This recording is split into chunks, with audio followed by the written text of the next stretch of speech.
मेरा नाम डॉक्टर शोभिका श्री है। मैं बेसिकली अंडमान निकोबार आइलैंड से बिलोंग करती हूँ और करेंटली अभी मैं मेडिकल ऑफिसर हूँ नोटो में, national organ and tissue transplant organisation.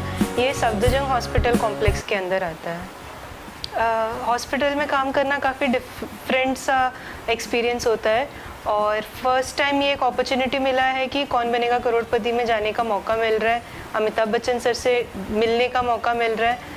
तो कभी सोचा नहीं था, बचपन से केबीसी तो सभी लोग देखते थे, हम लोग भी देखते थे, तो ये एक सपना था जो अब वो सपने से बस कुछ कदम दूर हो। अब पिछले साल जब कौन बनेगा करोड़पति चल रहा था तो हम लोग सब साथ में बैठ के टीवी में देखते थे। तब जब क्वेश्चंस आते थे तो लगता था कि कुछ चीज़ें आती है, सिंपल है, क्वेश्चन आंसर्स आते हैं। तो जब ये साल उसकी रजिस्ट्रेशन स्टार्ट हुई अप्रैल में, तो बस रैंडमली ऐसे मैंने वो ऐप होता है सोनी लिव ऐप, उसको डाउनलोड किया और मैंने रजिस्ट्रेशन किया। तो एवरीडे क्वेश्चंस आते थे, 10 या 12 दिन के मतलब करीब हर दिन क्वेश्चंस आते थे 9 बजे के टाइम रात को।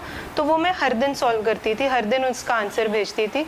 तो ये मैं कर रही थी। उसके 2 हफ्ते बाद मई एंड के आसपास मुझे कॉल आई, एक और कॉल था कि आप सेलेक्ट हो गए हो रजिस्ट्रेशन राउंड से, अब नेक्स्ट एक और राउंड है जो ऑनलाइन कॉल के थ्रू होगा। तो उसमें उन्होंने मेरे से 2 क्वेश्चंस पूछे थे कॉल पे।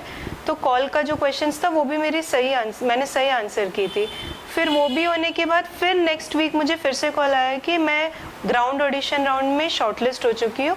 और ग्राउंड ऑडिशन मेरा दिल्ली में एक स्कूल में हुआ था। तो उसमें 2 पार्ट करके था। तो पहला जो पार्ट था वो MCQ थी, 20 क्वेश्चंस के रिटन एग्ज़ाम था, वो क्वालिफाई हो गई। तो फिर उसी दिन सेम दिन सेकेंड हाफ में वीडियो ऑडिशन था, वीडियो इंटरव्यू जैसे।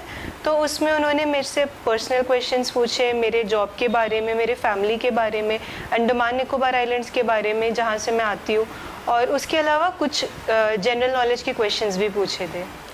पैसे तो कौन बनेगा करोड़पति गेम का मेन तो पैसों का ही है, लेकिन पैसों से ज़्यादा इम्पोर्टेंट ये लग रहा है कि वहाँ तक पहुँचने का जो मौका है जो सभी को मिलता नहीं है। लाखों लोग रजिस्टर करते हैं लेकिन उसमें से सिर्फ 200 लोग के करीब ही जो सेलेक्ट हो पाते हैं। तो मेन तो ये चीज़ है कि वो प्लेटफॉर्म तक पहुँचना और हॉट सीट तक पहुँचने का जो रास्ता है वो अगर पूरा हो जाए और अपना जो नॉलेज है उसको टेस्ट करने का एक मौका है ये। जो चीज़ मैं पढ़ती हूँ, जो चीज़ें देखी जाती है सराउंडिंग में, न्यूज़ में, तो उस चीज़ों को अप्लाई करने का ये एक मौका है। तो अगर अच्छी अमाउंट मिल गई तो खुशी है, और सबसे बड़ी खुशी तो इसी बात पे है कि वहाँ तक पहुँचने का मौका मिल रहा है। नहीं, सभी लोग, मतलब अब मैं ये नहीं बोलूँगी कि मुझे सब कुछ आता है, मेरी जनरल नॉलेज कंप्लीट है। तो काफ़ी सारे लोग हैं जो पढ़ाई करते रहते हैं, काफ़ी सारे लोग हैं जो न्यूज़पेपर एवरीडे रीड करने का उनका हैबिट ही रहता है। तो मेरे से भी और भी बहुत ज़्यादा ज्ञानी लोग भी होंगे। तो अब मैं अपने फैमिली के साथ, अपने हस्बैंड के साथ डिस्कस करके हम 3 लोगों के नाम देने हैं हमें वीडियो कॉल अ फ्रेंड में। तो हस्बैंड के साथ डिस्कस करके अपने फैमिली और अपने फ्रेंड्स के जो सर्कल है उसमें से हम 3 लोगों को चूज़ करेंगे वीडियो कॉल अ फ्रेंड के लिए। अगर प्राइज़ बनी, जैसे अभी हमारा सिचुएशन ये है कि मैं दिल्ली में रहती हूँ, मेरे हस्बैंड अंडमान में रहते, तो हमारा आना जाना बहुत फ्रीक्वेंट होना पड़ता है क्योंकि अभी हमारी शादियों के 1 साल ही हुई है। तो हमारा फाइनेंशियल स्टेबिलिटी हो जाएगा क्योंकि हमारा खर्चा ज़्यादातर आने जाने में हो जाता है, और हमने कुछ लोन भी ले रखी है। तो उसका भी लोन पूरा करने के लिए ये पैसे हमारे लिए काफ़ी मदद करेगी।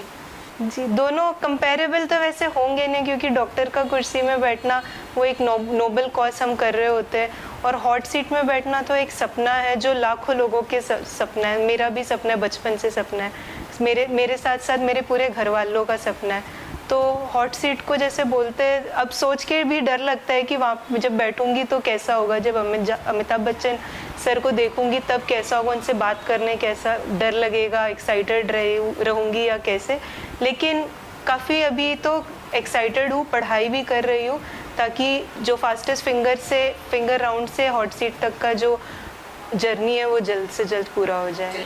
उनसे तो जब से शादी हुई है तब से हमारी, क्योंकि हम पढ़ाई की बातें डिस्कस करते रहते हैं, और जब से ये कौन बनेगा करोड़पति का जर्नी जो रजिस्ट्रेशन से शुरू हुई है उससे भी पहले से एक्चुअली जो पढ़ाई करने का जो जो इंस्पिरेशन होता है वो तो उन्हीं से मिली है कि वो हम दोनों डिस्कस भी करते हैं हर चीज़, न्यूज़ में भी जो चलता है वो भी हम डिस्कस करते हैं। तो एक मेजर रीज़न तो वही है, क्योंकि अगर मैं उनसे नहीं डिस्कस करती ये सब चीज़ें तो मुझे खुद के ऊपर डाउट होता, अपने नॉलेज के ऊपर डाउट होता, लेकिन वो डाउट कभी वो आने नहीं दिए। उन्होंने हमेशा इंस्पायर किया, हमेशा मोटिवेट किया। तो उन्होंने शुरुआत से ही हमेशा मोटिवेट किया और आगे भी मोटिवेट और सपोर्ट करते रहेंगे। कोशिश करते रहनी चाहिए, कभी अपना उम्मीद नहीं हारना चाहिए, और पढ़ने की कोई उम्र नहीं होती है। केबीसी में भी जब ऑडिशन मैं देने गई थी तो 18 साल से लेके 60-70 ईयर्स तक के लोग भी आए थे।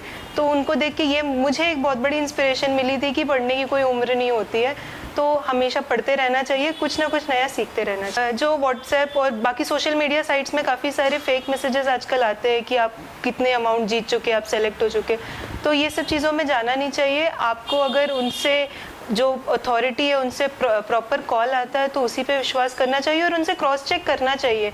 जैसे मुझे भी जब कॉल आई थी तो उन्होंने मुझे बताया कि आपने ऑडिशन में ये कपड़े पहने थे, आपका इस डेट में ऑडिशन हुआ था, तो उनको सारी डिटेल्स पता थी मेरी। तो उस टाइम मुझे कंफर्म हुआ। स्टार्टिंग में मुझे भी डाउट हुई थी कि कहीं ये कोई फ्रॉड कॉल तो नहीं है, लेकिन हमें खुद क्रॉस क्वेश्चन करके पता करना चाहिए कि जो कॉल आया है या जो मैसेजेस आते हैं वो रियल है या फेक है।